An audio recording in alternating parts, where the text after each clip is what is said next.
السلام علیکم ورحمۃ اللہ وبرکاتہ۔ آج ہم آپ کے ساتھ ایک ایسے صحابی کا قصہ بیان کرنے جا رہے ہیں جو ایک جنگل میں پھنس گئے اور جنات سے مکالمے میں انہیں نبی اکرم حضرت محمد مصطفیٰ صلی اللہ علیہ وآلہ وسلم کی اور اسلام کی خبر ملی اور انہوں نے قبول اسلام کیا۔ واقعہ جاننے سے پہلے ایک دفعہ درود شریف پڑھ لیجیے۔ اللہم صلی علی محمد وعلی آل محمد کما صلیت علی ابراہیم وعلی آل ابراہیم انک حمید مجید۔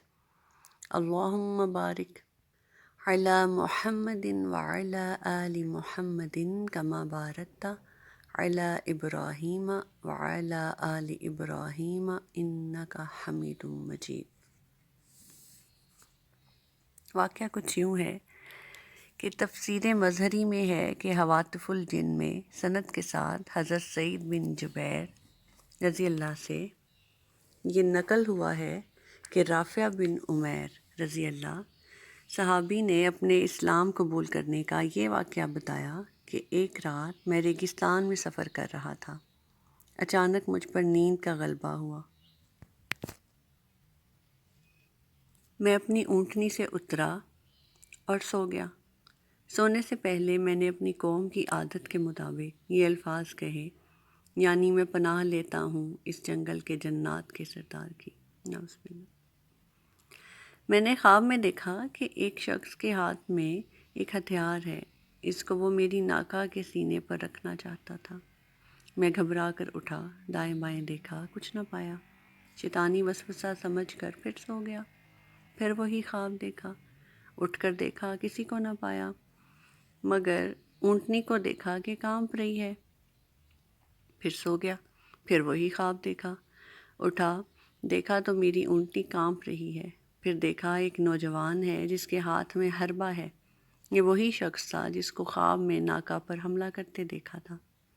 ساتھ ہی یہ دیکھا کہ ایک بوڑھے آدمی نے اس کا ہاتھ پکڑ رکھا ہے، اونٹنی پر حملہ کرنے سے اس کو روک رہا ہے۔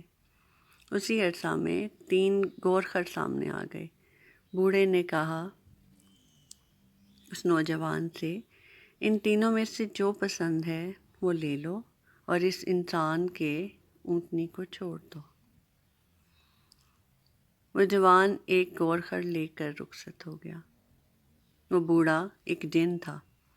پھر اس بوڑھے جن نے میری طرف دیکھ کر کہا، اے بے وقوف، جب تو کسی جنگل میں ٹھہرے وہاں کے شیاطین و جنات سے خطرہ ہو تو یہ کہا کر، یعنی میں پناہ پکڑتا ہوں رب محمد صلی اللہ علیہ وسلم کی اس جنگل کے خوف اور شیر سے، اور کسی جن سے پناہ نہ مانگا کرو، کیونکہ وہ زمانہ بیت گیا جب انسان جنات کی پناہ لیا کرتے تھے۔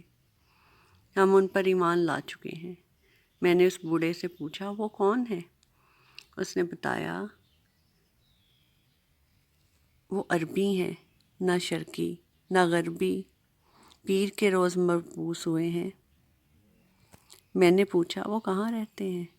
اس بوڑھے نے بتایا وہ یثرب میں رہتے ہیں جو کھجوروں کی بستی ہے۔ میں نے صبح ہوتے ہی مدینہ کا راستہ لیا اور سواری کو تیز چلایا، یہاں تک کہ مدینہ طیبہ پہنچ گیا۔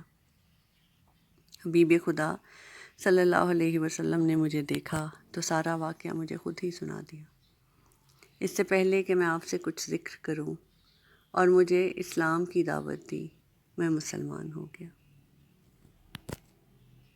پیارے دوستو، اسی طرح جب اللہ تعالیٰ اپنے بندوں کی رہنمائی کا، بہتری کا، بھلائی کا فیصلہ فرماتے ہیں تو ان کا لگاؤ، ان کا رجحان، ان کی رہنمائی نبی اکرم حضرت محمد مصطفیٰ صلی اللہ علیہ وآلہ وسلم کی طرف فرما دیتے ہیں، چاہے کسی بھی وسیلے سے۔ ہمیں بھی چاہیے کہ ہم اپنا لگاؤ اللہ کی طرف اور اللہ کے حبیب حضرت محمد مصطفیٰ صلی اللہ علیہ وآلہ وسلم کی طرف رکھیں کہ اس دنیا میں جو کچھ بھی ہے، جو نعمتیں بھی ہمیں ملتی ہیں، جو خوشیاں بھی آتی ہیں، سب میرے حبیب کا صدقہ ہے، اور صدقے محمد صلی اللہ علیہ وآلہ وسلم کے اللہ پاک تمام سننے والوں کے ایمان کو تقویت بخشے، آمین۔ مزید واقعات کے لیے اور مزید ایمان افروز حکایات کے لیے اس سلسلے سے جڑے رہیے۔ شکریہ۔